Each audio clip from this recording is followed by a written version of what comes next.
आज उन्होंने ईवीएम का मुद्दा छोड़ दिया और मतदाता सूची के मुद्दे पे आ गए। इसका मतलब अब उन्होंने मान लिया कि ईवीएम हैक होने का आरोप झूठा था और आप आश्वस्त रहिए कि आगे वो इस चीज को भी झूठा मान लेंगे।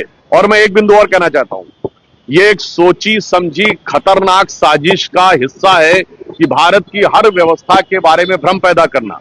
विगत 10 वर्षों में विपक्ष ने किन किन चीजों पे भ्रम नहीं पैदा किया। सबसे पहले रफाल को लेकर सरकार के बारे में भ्रम पैदा करना, सर्जिकल स्ट्राइक को लेकर सेना के बारे में भ्रम पैदा करना, बालाकोट को लेकर एयरफोर्स के बारे में भ्रम पैदा करना, ऑपरेशन सिंदूर को लेकर जहाजों के गिरने के बारे में भ्रम पैदा करना। फिर इतना ही नहीं, याद करिए इन्होंने कहा एलआईसी बर्बाद हो गई, LIC all time high profit में है। स्टेट बैंक ऑफ इंडिया बर्बाद हो गई, state bank of India all time high profit में है। फिर उन्होंने कहा सेबी गलत है, सेबी का पूरी तरीके से वो निष्पक्ष निकला।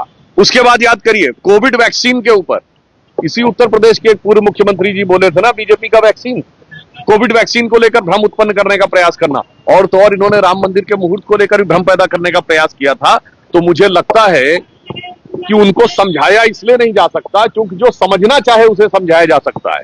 जो एक कहावत है कि समझ समझ के समझाओ उसको जिसके की समझ है, और जो समझ समझ के भी ना समझे समझो कि वो ना समझ। नीति ने कह दिया है पश्चिम बंगाल में आप लेकर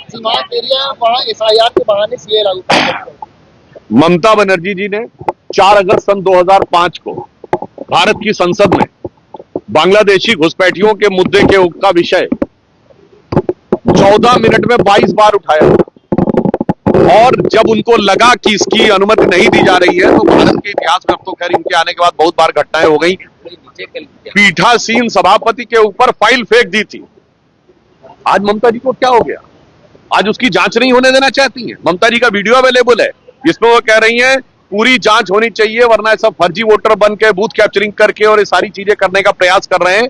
तो ममता जी का डर समझा जा सकता है क्योंकि आपने देखा है एक दौर था यूपीए का शासनकाल में जब भारी संख्या में बांग्लादेश से घुसपैठिए यहां आते थे।